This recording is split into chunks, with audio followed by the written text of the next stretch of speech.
Hey guys, welcome to another episode of the Tampa Bay Real Producers Podcast. This, of course, is the podcast that is made for real producers, by real producers, and with none other than Tampa Bay's real producers. We're also powered by Top Producers Nation, which you can check out at topproducersnation.com to learn more about how to become a top producer in your desired market. We have resources there for you and a community there for you to help you do just that. So today we get to hang out with Josh Volk. How are you, Josh? I'm good. Thanks for having me. It's good to have you here, man. Josh is battling a back injury because he's such a big, weightlifter at the gym, and he just had to get himself beat up a little bit before the podcast. So Josh was featured, if he looks familiar to you, in our December 2024 feature. You can see here his spotlight behind us. Josh was our rising star in the December issue of Tampa Bay Real Producers. Josh is with Agile Group Realty. And so shout out to Matt and the boys out there with Agile. I know we've had not Matt on the show, but I'm sorry. You had Matt on. Oh, we did have Matt on the show. Yeah, what am I talking about? And so, I'm on his team, the Apex team under Agile. The Apex team, and Josh is on the squad. So Josh, this is his first full year in real estate, and has had a great first full year. We were talking about it a little bit off camera. Did just under $10 million in his first full year. So we're definitely going to dive into that. But before we do that, let's start with your background, for people to get to know your story a little bit more. So what were you doing before real estate? Did you grow up in Tampa? If not, how did you get to Tampa? We'll start there. Yeah, so I grew up in a small town in western New York, near Buffalo. Mm-hmm. Go Bills. So did Matt, right? So did Matt. So yeah. Matt and Kyle are both my team leaders. We all went to the same high school back home. Oh, wow. They graduated a few years ahead of me, but we've always had that connection. Okay. Had mutual friends back home. So always stayed in contact. They've been down here a lot longer than me. I just moved down here last year when I got my real estate license. Nice. Grew up small town kid my whole life. Were they in contact with you when they were down here building and trying to get in your ear to come on down to Florida? Or yeah, what? Yeah. So Matt and I talked quite a bit. So my old job, I worked road construction. So in the wintertime, I'd be laid off. So I'd be in Florida a lot, snowbirding in the wintertime. Mm-hmm. I'd always chat with Matt. I'd always see his success. He would tell me a lot of times, why are you going back? There's plenty more out there for you. Mm-hmm. Your potential's more than just being in your hometown. And so that kind of resonated for a while. Years went on. I saw their success, just kind of kept chipping away at me. And, things happened in life with my job, and felt like I kind of maxed out my potential and kind of hit my ceiling, and wanted more out of things. And conversations were had, and here we are. So when did you move to Tampa? So I moved to Tampa in July when I got my real estate license. Okay, so you dove right in. Yep. You got licensed very safe. So when you moved down, it sounds like you knew right away you were going to get into real estate with the team. Yeah, so I have a friend down in Fort Myers, so I stayed there for a couple months as I was finishing up my license. Actually was waiting tables down there just until I got my license, mm-hmm. and as soon as I could, signed up for the test, passed it, and the next day in Agile's office getting interviewed, and the following day Matt and I are on the phone. Let's get to work. Nice. Yeah. So let's dive into that a little bit. So obviously you had some immediate success, but I'm assuming you also had a lot of challenges in your first year in the business. So have you ever had a commission-based job before, or was this completely new to you? Completely new. And that was probably the hardest part. Even still now, it's getting better, just understanding it more, but being able to manage the highs and manage the lows and kind of long-term plan. I'm used to having a paycheck every Friday. Totally. So here, I could have a big change. I could have a very good one, but the next very good one who knows? Might not be for 6 months. Exactly. Exactly. So that was a little bit, hard to get used to. It's getting better. I mean, it's just a little as experience goes. Totally. So how long did it take you to get your first deal? 9 days. Oh, wow. So it's pretty quick. Yeah. So you didn't have a network down here though, right?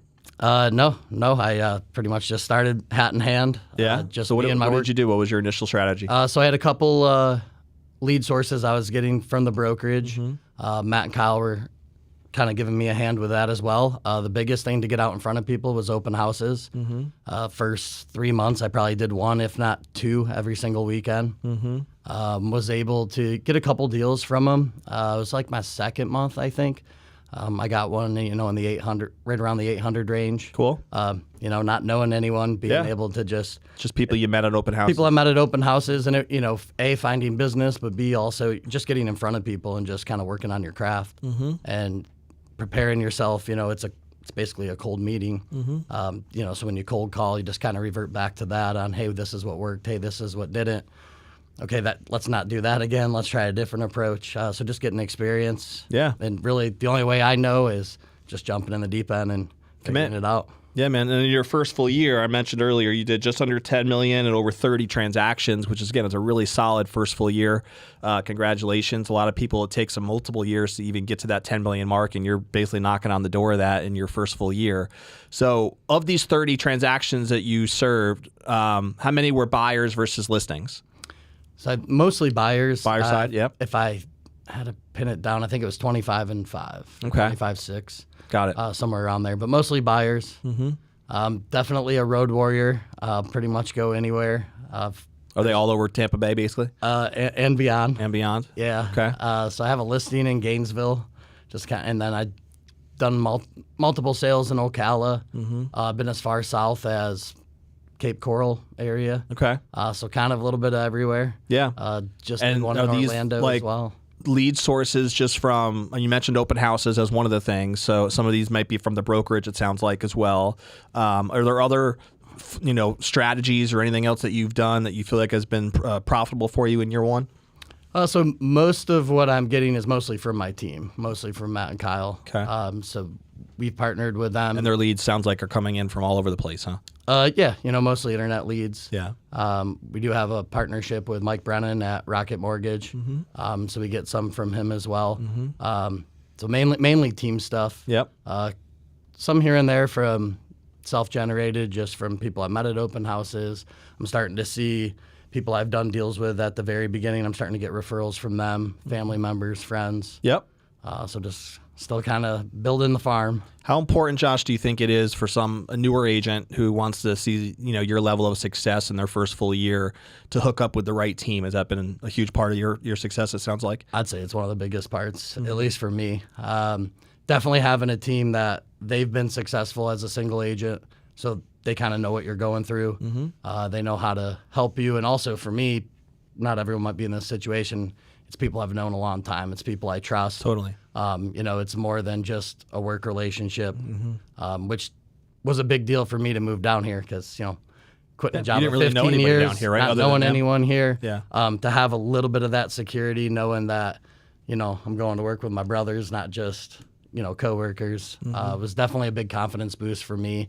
And I knew as long as I put in the work myself, like, they're not going to let me fail. Yeah. Like, it's kind of a team effort kind of thing. Yeah, I think that we've talked about that with a bunch of people on the show, especially with newer agents, like figuring out what to look for in a team. Or, some people get a little bit caught up maybe on, I don't know if I want to share my commissions with a team. I can just do it on my own. And maybe there's a time for that at some point when you've kind of built up your own thing and have your own flow of stuff. But especially for new people, I feel like it's so critical to have that structure and that support, in some way.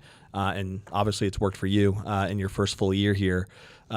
What in your year now that you've been a year in and you can kind of look back to see how this has shaken out for you, what's been the most fulfilling part, would you say, of the career you've had so far that you've been building with real estate?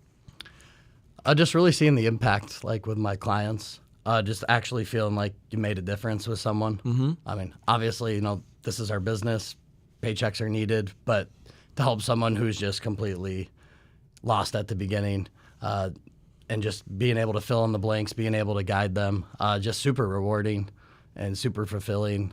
Just being able to feel like you made a difference with someone. Sure. Is there a certain type of client that you've kind of found a little niche with, or is it all different types of clients? Usually first-time home buyers. Yeah. Someone kind of in my age demographic, just coming in, hey, I don't know where to start. This is a long process. I'm nervous, but I know I want to buy a house. Like, those are kind of my favorite. I start to smile because I know, like, I'm a good fit for them. I like to be very informative and help along the way.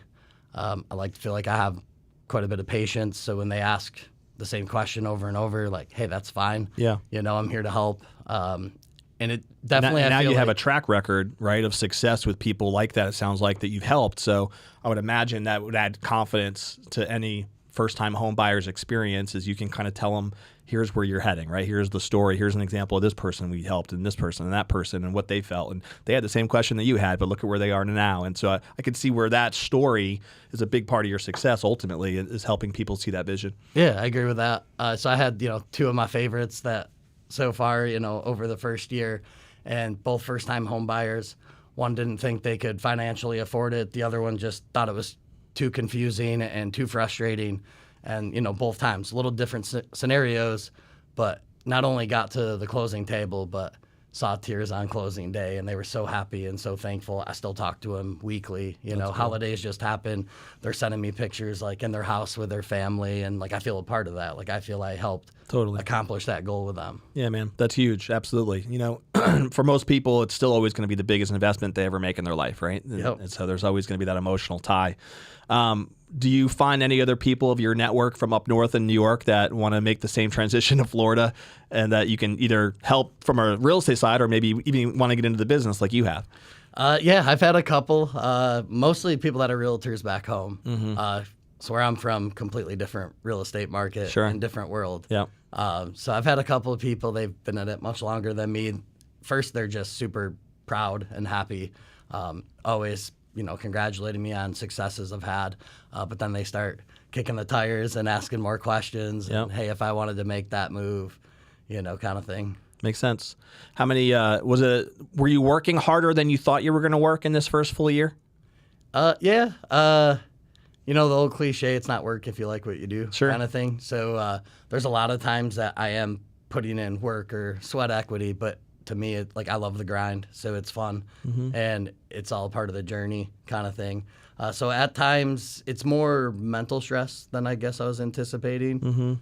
Is that coming from the uncertainty on the pay side, or other things? A little bit of that, or just from the beginning to the end of a deal, just how many hiccups and roadblocks can enter. Yeah. And also, being new, I don't say no kind of to anything. So, there's a lot of leads that come to me that someone more seasoned just didn't want to deal with, or, hey, that's not my lane anymore. So there's a lot of them that I'm just plugging along. Which is probably great for your experience, though, right? I agree. Learning how to tackle all these different obstacles, and maybe eventually, again, that could change as you identify that lane and know where it might fall for you. But in the meantime, I think this is the season to learn as much as you can. I agree. So I hear all the time from Matt and Kyle, I'll ask them a question, or, hey, this happened to me. And they kind of giggle because it's turned it's getting very repetitive. We've been doing this 7-8 years, and I've never ran into that, or I've never ran into that. And now, man, where are you uncovering all these, roadblocks? Yeah. It's just, I'm willing to take kind of anything and everything and see it to the end. Like, I'm not going to give up, and so yeah. Have any other agents on your team been able to replicate your success in their first year, or are you kind of looked at now as the guy you want to follow if you're new in the business? I mean, that's not a question I want to answer. You can ask them. But we have some new. It's all right, man. It's all right. I think why I bring that up is because my background is in sales management. I used to run teams for Cutco, the knife selling. We talked about that at an MVP social, I think. But we used to purposely look for that one new sales rep who would go out and crush it, right? And we would, strategically figure out in advance who hopefully that would be. Sometimes we'd be surprised, though, about who that was. But it was really critical in our organization to have that, what we would call rabbit, that would lead the pace, and many times they were a new person who would kind of set new expectations and new standards. And from a culture standpoint, that does a lot, right, for an organization when you can have a person to point to, and it gives belief to everybody else, right, that it is possible. It's one thing if it's coming from Matt and the leaders because they're supposed to act that way. They're supposed to be, talking about belief and possibilities. But if they can see it from their peers, that it makes all the difference in the world. So I can see you being a huge, and again, that not necessarily something you have to be concerned about, but the role that you would play in that fit, I think, would play a big role. Maybe that's more of a Matt question. Yeah, but I know when they do interview people to possibly be on the team, I know I'm talked about quite a bit in those, and then I always try to help as much as I can too. So we've had a few new agents that I've really tried to kind of mentor with Matt and Kyle, but also it's coming from someone that just did it. It's coming from someone that's still going through those early growing pains or roadblocks or struggles, or we're all kind of thinking the same way. Yeah. So I always try to help any way I can with anyone on my team. We got a couple newer agents that are starting to find success, and hopefully, as a team, we can continue just together to keep growing that. Yeah, man. So what's 2025 bring for you? What are you most excited about this year and moving forward? Just to keep growing, just still trying to figure out Tampa. Maybe have a little more of a social life. We'll see if we can get there. There isn't much of one right now, but that's okay. You haven't had time for that yet, huh? No, I kind of told myself 3 years with my head down, and we'll come up for air after that and see where we're at. So you're halfway through, basically? That's kind of how I feel. Yeah. So far, I feel like I've exceeded my expectations. I'm my hardest and worst critic. I can always do better. I can always do more. And, I'm always staying hungry to keep pursuing. Like, complacency is just not a thing at the moment. But I still feel like I have, even in year 2, year 3, there's still plenty of goals I need to achieve. So when you think about those goals for this year, are there do you view it as like new strategies that you're going to try to tackle, or a new strategy or something that you want to do different this year? Or is it more of the same and just doubling down on what's been working? A little bit of both, I'd say. So more, on the forefront of business and, putting deals together, kind of just doubling down. But more of the behind the scenes, definitely organization, definitely staying organized, continuing to learn more about CRMs. Never used one before until now in sales. I know how. Does your team provide that? They do. Yep. They get on me pretty good that I need to be better at it. I was never one to show his work, know, kind of thing. I hear you there. So I get the work. It takes some getting used to. I get the work done, but as far as someone jumping in to see where I'm at, right? Yeah, the pipeline isn't quite updated, so to speak. Which I understand. Yes, I've lived that world myself. But definitely, just trying to build just some more self-generated business. At the end of the day, it could be the same purchase price, same commission, but how you got that lead is everything, right? Totally. Yep. So if I found that on my own versus from a referral network, that looks a lot different. Yep. Once it gets to me. Yep. So just trying to, kind of build my own personal stuff, which is, just getting out there, still trying to hit open houses here and there. I don't do as many as when I started, but still kind of playing the hits and doing what worked. Yeah. Even in the very beginning. Yeah, man. No, it makes a lot of sense for sure. And, sometimes when you're in your position after completing a great first year, it can get tricky for certain people because opportunities sometimes can open up to pursue different things and try new things. And that could be a good thing, right? It could actually help the business, but it also could be like chasing a bunch of shiny pennies and nothing really moves. And then you end up actually losing what was working, right? Before. So there is a balance there. That's why I asked the question to just kind of get a feel for what your thought process was like moving forward, because you don't want to take a step back, of course, after a great first year and see where that might go. What does your vision take you, Josh, say 5 years from now? Do you see yourself as just a top producing individual agent? Do you want to build your own team one day? What have you thought about? I haven't thought too far ahead. That, I know with what I'm doing now seems to be working and I enjoy it. As time goes on, my previous job, I kind of thought, I like just being a laborer and being the best laborer. And, 7, 8 years in, I got into management in that job and liked it. So could be the same path. For right now, it's just kind of go with what I know. I Yeah. know that I just want to be the top agent for my guys. I want to be a top agent. Who was the top agent in your office? In the office? So she'll be on next week. Cezanne. She's on, She was yeah. featured. Yeah. Yep. Yeah, I look forward to meeting her. I know we featured her, she's but I haven't met her yet. She's impressive. She's very good. Yeah. Very good. She has a cool story, too. Isn't she from Iraq, I believe? Yep. Yeah. Yeah, I look forward to meeting her for sure. So she's the one to take down, huh? Well, I don't know Just kidding, Cezanne. Just kidding. I don't know kidding. if I talk like that, but That's okay. I can say it. You can. I can say whatever the heck I want, thankfully. I got a lot of work to do to get there. Let's put it that way. Well, that's cool to have somebody, though, that, I don't know how long Cezanne's been in the business, but having somebody to look up to and be able to kind of go after, I think you seem like a guy who likes sports and is in the athletic side. So that competition part of it also makes it fun, It does. As long as it's friendly competition. That's right. I agree. Yeah, there's nothing wrong with that. So let's talk a little bit about some of the personal side for people to get to know you a little bit more. So what do you love to do for fun? I know you've been working so hard that hasn't been happening a lot, but what are some of your hobbies and interests?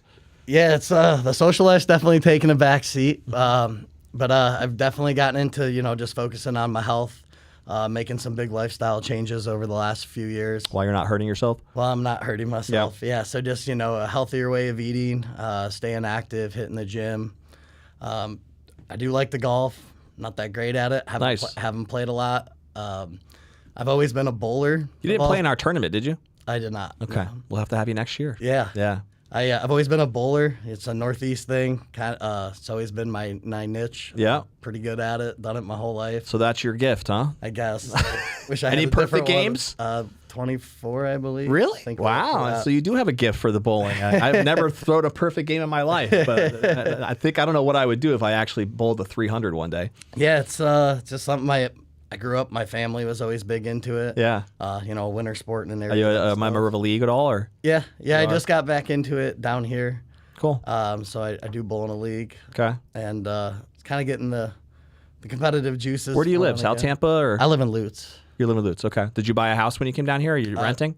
Nope, just waiting, going straight 1099. So, Yeah, I hear you. Taking a couple of years to make sure. Yeah, those tax returns is a different ball game when you got to show the income off a 1099. I've been there since I was 18 years old, so I can relate to that too. I know you said, do you have a girlfriend? I do not. No relationship now? So maybe we can help with that, Josh. So Josh is a single guy, if any ladies are out there and you're looking for a successful man who's fit and loves bowling, you got your man right here, all right? He doesn't have any time for you, but other than that, Josh is here for you. You pretty much got it all in about 15 seconds. That's You right. nailed That's it, man. I know the story here. I'm here to help. We're matchmakers, aren't we, Rob? We like to help the people. First, we got to change bowling to pin chasing. Yes, Sounds so much sexier. that's true. Okay. That's true. I used to bowl up in Connecticut. You ever play duck pin bowling? A few times. Yeah, I used to do the duck pin thing I was in a league. I was, young. I was probably 10 years old, something like that. But I used to crush the duck pin game. Absolutely. That's a different world, though. You get 3 balls versus 2, and it's a whole different animal back then. So. Yeah, I've done like string bowling and duck pin, but only a few times. Yeah, then there's like the needle pins, I think they call it. There's candle pin. Candle pin, that's what I'm talking about. Yeah, I don't know where the hell I got needle pin from, but yes. candle pin bowling, that's right. So again, ladies, if you love bowling, Josh is your man. Hit him up, and I'm sure you guys will have fun when you see him once a year or so. So other than that, what else do you do for fun? Bowling, and is that pretty much the extent for now, other than working? Yeah, pretty much. Okay. Just try to hang out with friends, try to make new friends. Sure. I always make. Was it jokes. hard for you to do that in a new area, or have you loved living in Tampa? I'm still getting there. It's definitely a way change of pace. Yeah. I don't know if I'll ever like the traffic. That's a tough one. Yeah. But I make jokes. I have friends that come down in the wintertime. They're here now, and me and him go fishing quite a bit. But I said, with you two down here now, my friend network has doubled. I went from 2 to 4 friends. So that's exciting. So you're more of that small town guy, huh? A little bit. It's just really, I'm just priorities, Sure. I completely changed paths, lifestyles, moved away. And it's a job where the more you put into it, you can move up the ladder quicker. Yeah. So why not throw everything you have at it? I understand. Absolutely. I don't have these other responsibilities that some people my age do. I don't have kids I have to take to practice and take shopping, and I don't have a wife that I have to, work on things with too. Like it's just me. I put my head down and Yeah, I'm the exact opposite. I have all that stuff. You're right.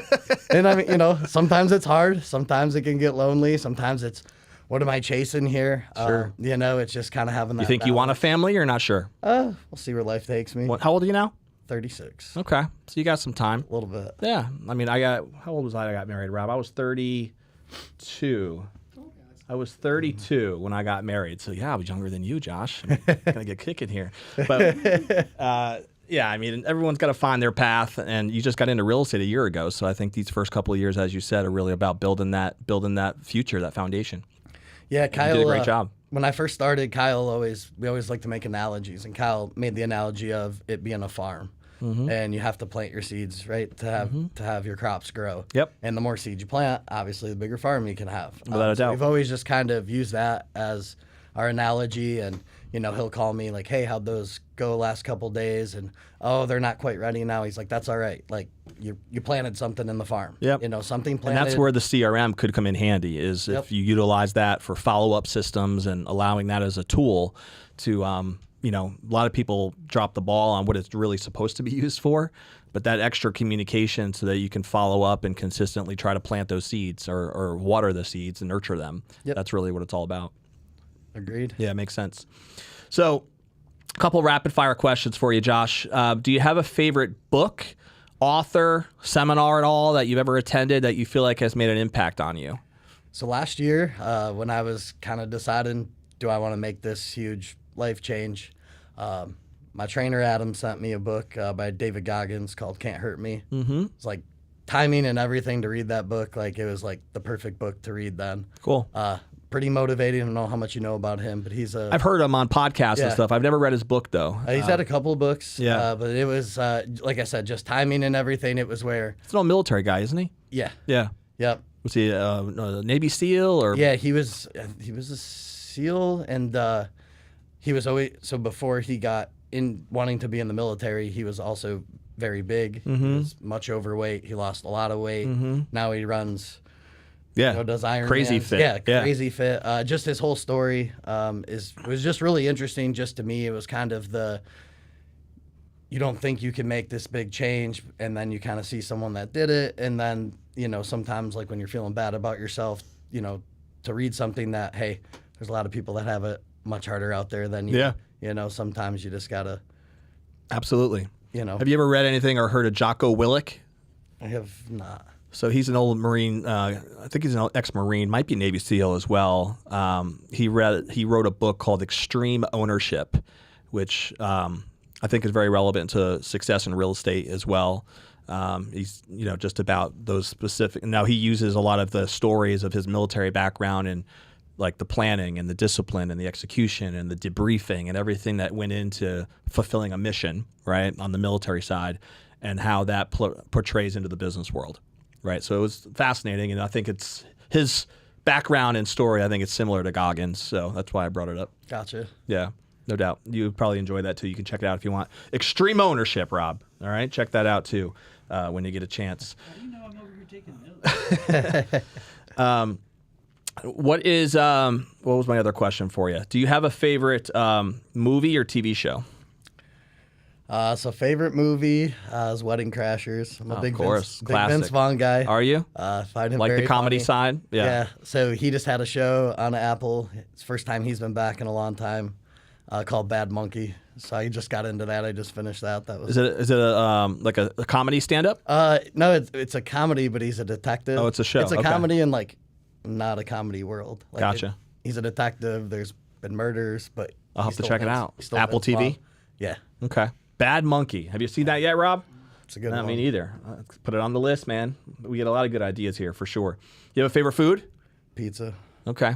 So that's a cheap date. Some lady wants to impress you, and Bowling and pizza. that's it. I know you're always working, Man, but you got to eat pizza sometime. So Right, maybe yeah, if that's definitely the cheap meal of yes, choice. yeah. You said you live in Luch though, so is there like a favorite pizza restaurant by you? Not really. I mean, I don't eat it a ton. Yeah. I've tried a few places. Still not New York. Still looking for the New York style stuff. Yeah. Yeah, I'm a pizza fan myself. There is a spot called Fresco's, but it's up on here. It's 54 down the Okay. road. if you probably checked out Fresco's before, and they do a pretty legit pie. It's a New York style over there. So just a little thought, you can check that out. And they're not that far from Lutz in case you need a little advice. Gotcha. I've been on Eddie and Sam's.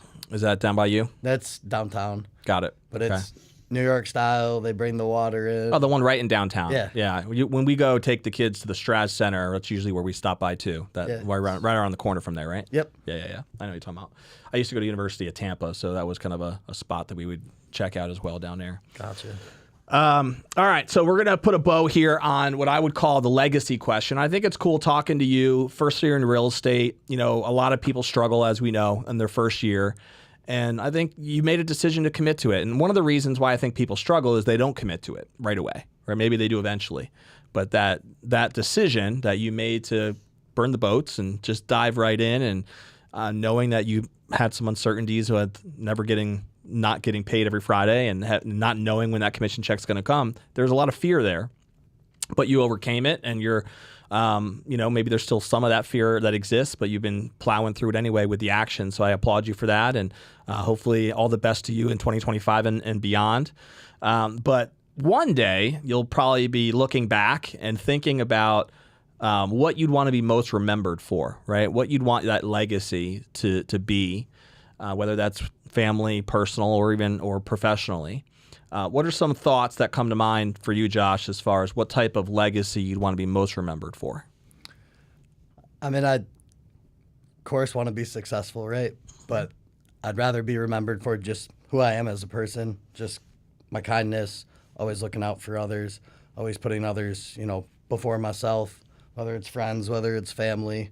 But really just want to be known for, how I treated others. Times we live in now are not probably what I thought of maybe 20 years ago, that this is the world that I was going to live in. Sure. Just being kind to others, going above and beyond for the people around you that you care about, matters a lot to me. Mm-hmm. People that have always been in my corner. I always give my grandmother shout outs. She's coming down, staying with me for a couple of months. She's always been my cheerleader, my rock. There we go. Grandma Volk, come on down to Tampa. Grandma Lion. Grandma Lion, even better, even better. Come on down. She, just the people that have always been in my corner, always try to do for them. Absolutely. And just kind of be remembered for those things. That provides motivation for why we work so hard too, doesn't it? It does. Knowing that the family depends on us, and they're always proud of us when we put in the effort. So, and I'm sure they're proud of you, bro. You had a great first year. It was great to get to know you a little bit more here on the show. And if anybody does want to pick your brain and follow up with just some questions regarding how you got started and what it was like for you to work with a team, and what are things that you're doing now to make it work, or if there's some women out there that just want to ask you out, like what's the best way for someone to contact you? Facebook, Instagram, like everyone else, Joshua Volk Realtor. Our team page is on there. You can get to me from there too. Yep. But just my name, Realtor, all my socials are pretty much that. Cool, bro. Well, congrats on being featured as a rising star in our December issue. And hopefully one day we'll get to feature you again on the cover. Look forward to that too down the road. We'll see how that shakes out in 2025 and beyond. Sounds good. But we'll end the episode the way we always do, which is a challenge to the audience. So again, interviewing Josh, you can hear his story being somebody who in his first year did just under $10 million in volume, over 30 transactions, dove right in, committed to it. Maybe you're an agent out there who just hasn't seen that traction yet, right? It's your first year in the business, or you're even thinking about getting into real estate, and you can get some inspiration from a story like Josh's, because I think most agents would say, 10 million in their first year is a pretty successful first year in the business. So what's one action step that you can take from our conversation today with Josh that'll help propel you forward personally or professionally? Maybe you need to learn a little bit more about just getting out there with open houses. Josh mentioned that a couple of times. Or finding a great team. Josh talked about the importance of that and how his team has supported him in his first year. Whatever that might be. Maybe, I don't know, maybe you want to ask Josh out a date, and you're a girl out there who's open and looking for a man like Josh who's okay with him not being available for you at all. Whatever the case may be, what is one thing, right, that you can do that's going to take action? And then ultimately that is going to be the point of why you invest the time in listening to this show, right, and listening to this podcast. So if you don't already subscribe, click the button below. That way you'll be notified every time a new episode drops, which we drop a new episode every single week. And once again, check us out at topproducersnation.com if you want to learn more about being a part of the community and how to be able to grow your business and become a top producer in your desired market. We will see you, of course, on the next episode of the Tampa Bay Real Producers Podcast. See you later.